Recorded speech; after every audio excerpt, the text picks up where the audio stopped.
with decluttering of your house? Yeah, we all do. And this is the perfect time to join our February Clear. That is a challenge by KT Sloan of the popular MS podcast called MS.UNDERSTOOD. We're going to talk to you about how to go about decluttering, and the challenge is really fun, where you get rid of one item on February 1st, two on the 2nd, and so on. So listen in so you can join us and do it with us. Hey, Katie, it's so nice for us to get back together because we always have fun things that we do together. So I'm just excited to talk about the thing we've been wanting to tell everybody about that's going to be life-changing. Absolutely. Thank you for having me. Let's dive in. Okay, so it's February and you do a thing every year called the February Clear. And it has to do with decluttering our homes as part of improving our mental health and so many other aspects of our health. Do you want to tell me more about that? Yeah, I think over the years, I've just realized that when my physical space isn't great, it has a tremendous impact on my overall health and well-being. And when I started doing research for the podcast, I learned that there's a really strong correlation between clutter and mental health. And so I don't even now at this point know where I got this idea. So unfortunately, I can't give credit where credit's due. But about the last 5 or 6 years, I've been doing a February Clear. And what that means, just briefly, is day 1, I get rid of one thing. Day 2, 2 things, all the way up to day 28, 28 things. And that's a total of 406 items. So this is kind of a nice thing that I do every year, just in February where there's not a lot of other things going on for me, just to simplify my life. Yes, and we're going to tell people how to join and do this with us. So that's the reason for today's meeting between us. So before we get into the details, I thought maybe we could talk a little bit about the mental health impacts of just clutter in our house. I co-facilitate shared medical groups at Stanford for patients with mental health issues, anxiety, depression, low mood. And one of the things we talk about is the impact of clutter on anxiety, low mood, and depression. And I'll tell you, the week we talk about this, people get fired up.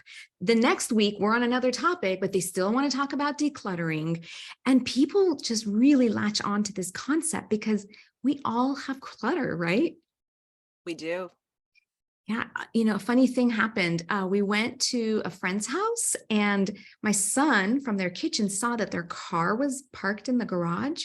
And he's like, "Mommy, there's a car in the garage." And I'm like, "Well, that's what garages are for." He's like, "I've never seen a car in a garage." And I'm like, "Well, that's because we store all our extra things in the garage. Everybody does this. There are all these storage companies out there for us to store the stuff we're never going to use. We hope we're going to use it. We hold on to them because we're attached." Yes, we are attached. And as listeners of the podcast know, we lost our mother-in-law last year, and our 3-car garage, full disclosure here, is full of stuff that we have to sort through. And just having all of that extra stuff enter our home this past year has been really, really difficult for us. And, much of it we can't in good conscience because of that connection to it, like you shared. Like there's this emotional connection.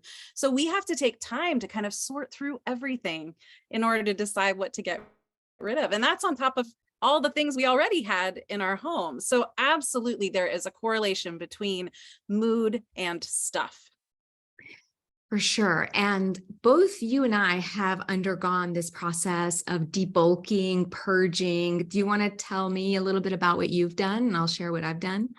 Oh, yeah. I mean, I've done so much. And when we moved 5 years ago, I used that as an opportunity to get rid of a lot. But I would just want to be honest, too, that there's still so many things I'm hanging on to that are long overdue. I still have some of my teaching materials. I left the classroom in 2009. Why am I taking these things with me? And, that in and of itself is a really important, I think, reflection for people to do to kind of better understand that connection, and so what I'm really trying to do this year is focus on things that no longer fit my life today. And since I'm disability retired, all of those things I don't need. And I am finding that getting rid of them is so much easier if I find the right place to give them to, where they will actually be put back into the rotation and be used. So that's kind of where I'm at with my decluttering journey. What about you? Yep. So maybe about 5 years ago, we got a travel trailer and we took long trips, like 3 weeks at a time. And we were in this small space with our three boys. And we realized that we actually didn't really need much. We didn't have a lot of clothes with us. We just bought a little bit of groceries because, we had a small kitchen, small fridge. And it was so simple to live that way. I could clean my whole house in 10 minutes. It was fantastic. So when we finally bought a home, we intentionally bought a really small home. We have 0 bedrooms. We have 1 bathroom. My closet is like maybe 2 feet wide. And so we had to do a major purge before we came into this home.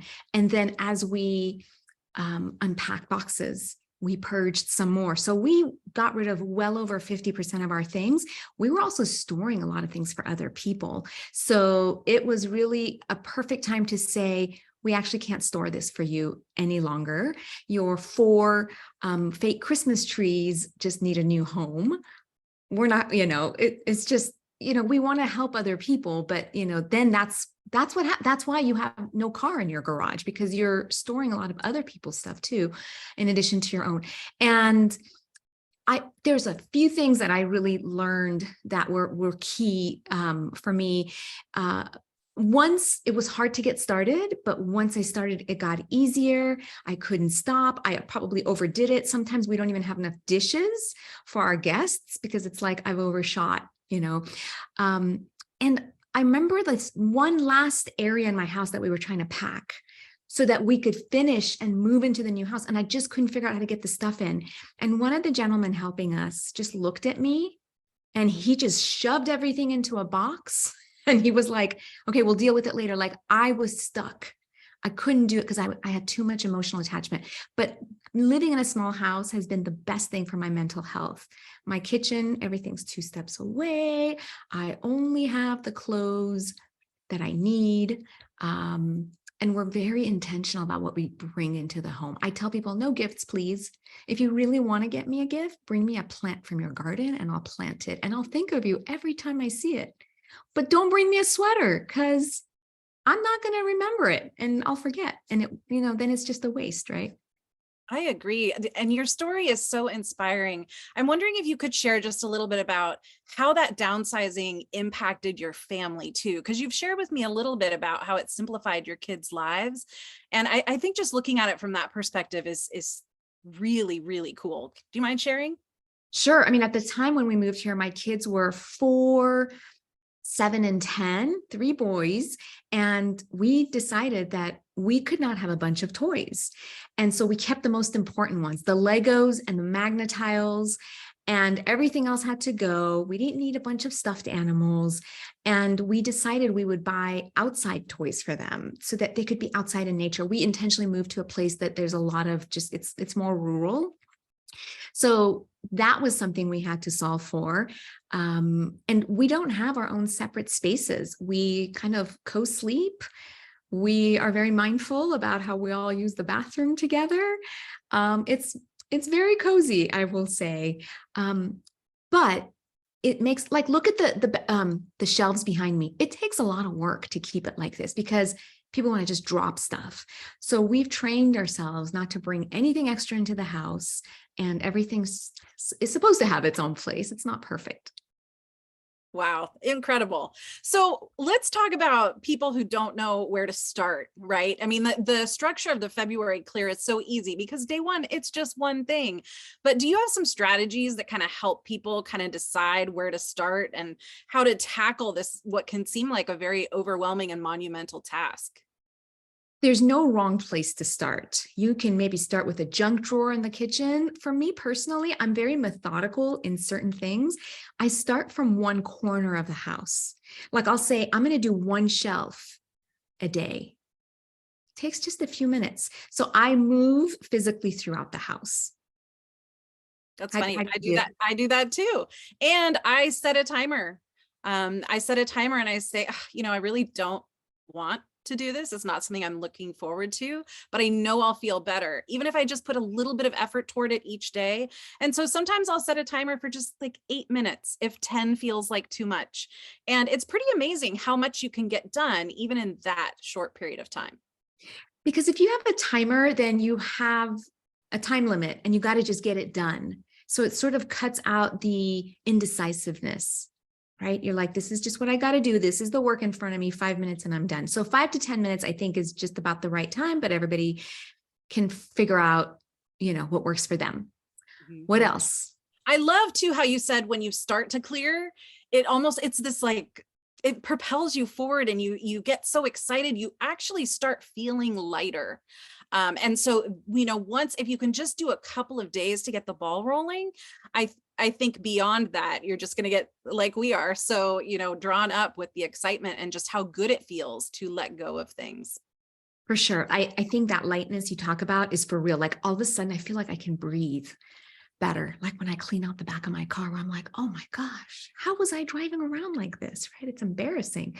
So yeah, so it's part of just like paying attention to how you feel, right? And as things shift in your environment, things shift in your mind and body as well. So I love decluttering because it's something that's free. We can all do it. And it always leads to better mental health and just more comfort in our space.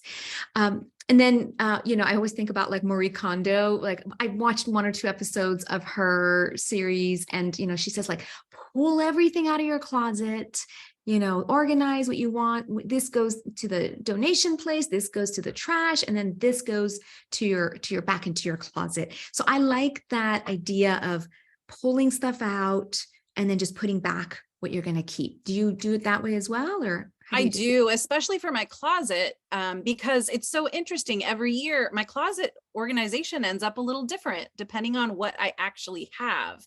So that I absolutely, absolutely do that. The other thing that really helped me was a quote I saw somewhere that was very simple, but it says, "Love people, use things." And I just thought, oh my gosh, here, I want to focus on loving people and using things. I don't need to love things. There are very few things now that are really, really important to me. And usually they're, something that was my grandmother's or something like that. And those things are okay and great to keep. But, just things are there for us to use and people are there for us to love. So that actually helps me to stay focused on that when I'm going through things and I might feel that emotional tug, so to Mhm. speak. Yeah. And something that just came up as you said that is, okay, this is kind of embarrassing, but I actually have all of my perfect attendance certificates from like elementary all the way through high school. I have my like student of the month. And as you were saying that, I was like, I should just take a picture of them if I really love them and throw away the paper. What do you think? Good strategy. Absolutely. Taking pictures of things that, then you can kind of keep an album and go through it and you'll get the same joy, but you won't get the overwhelm from all the stuff. So absolutely. Absolutely. I think that's great strategy. But I bet you I'll never go through the album. I think it's just like this comfort I have that I know it's there. But you're right. Like if I just transfer it into digital form, that would be great. Actually, the psychiatrist that I work with at Stanford, she has a great strategy. She bought a printer that can scan multiple pages. So she took all of her notes from med school that she couldn't part with, and she just scanned them. And what happens is that scanned text is actually searchable. So now, rather than having to go through like every page to find the thing you were looking for, you just keyword search it. Isn't that amazing? That is amazing. Yeah. Yeah. And there's so many tools out there. A good friend just told me the other day, she saves all of her daughter's art for the whole school year. And by the end of the year, it's this huge portfolio, but there's actually a company that now she sends it to. They make high quality images of all the artwork and send a teeny little book for her daughter. And, that's pretty amazing. You're going to keep one little book for a year and all of that other big bulky stuff is gone. So Yeah. yeah, there's a lot of tools out there. It's pretty amazing what we can Yeah. do. Yeah, I'm keeping like a big one of these plastic tubs from Costco, like one for each of my boys. Like every time they bring home something, like they're in Mandarin immersion school, so they're writing in Chinese, and I'm like, this is so amazing. So I keep them, and I have this idea that when they're 18, I'm going to be like, "Mommy saved all your stuff.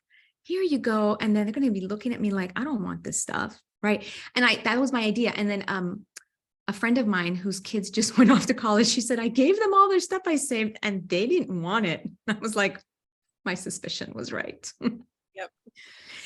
So yeah, thinking about what can we digitize, what can we let go of, and then what other any other strategies that come to mind?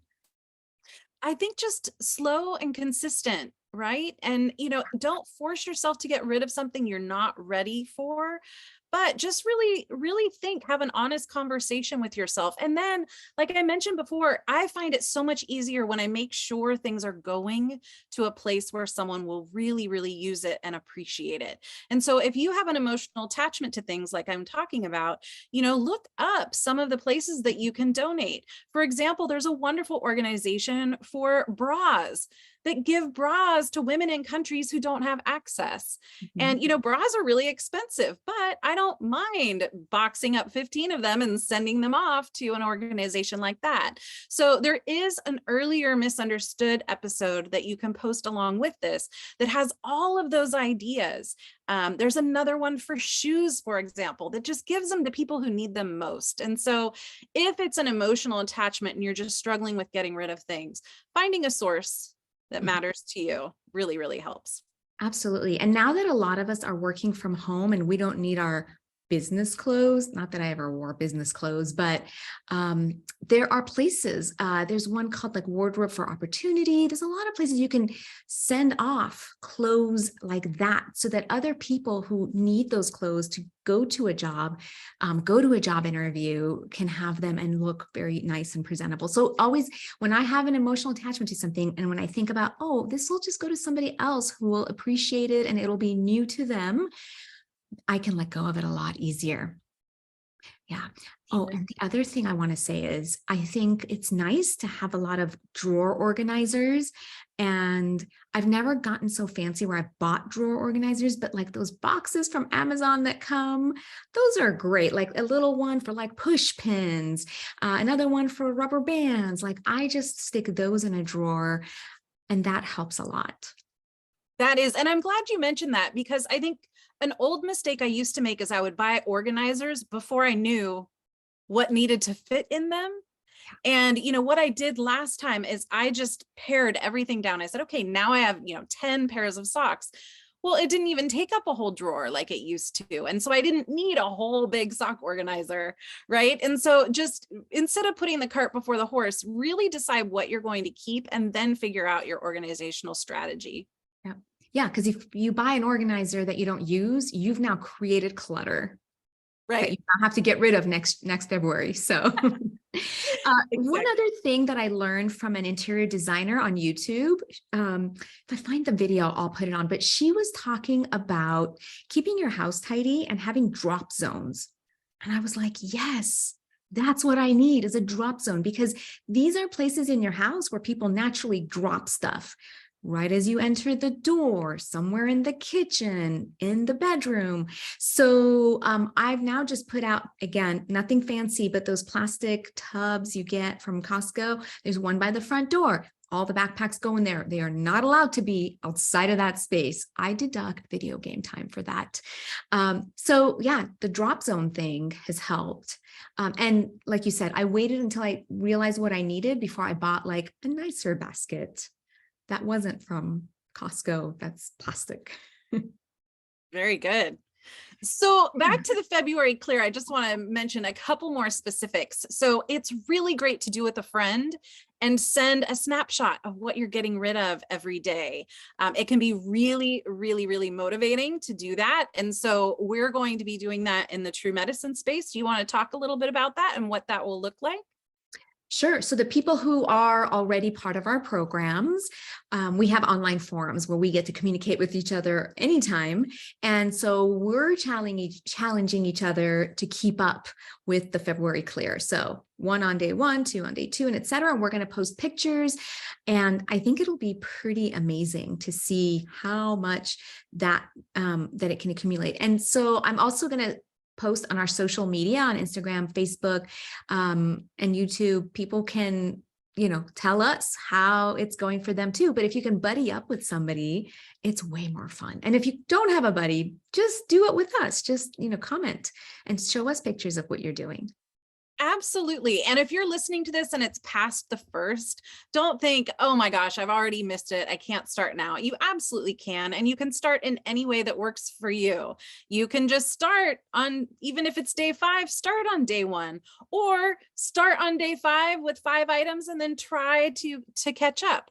It's really, even though there's a little bit of a competitive idea behind it, it really is a personal journey. And the idea is just to get rid of as much as you can in 1 month's time.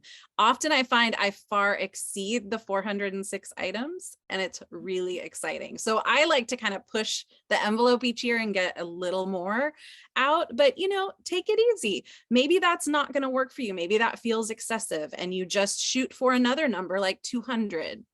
It's really up to you.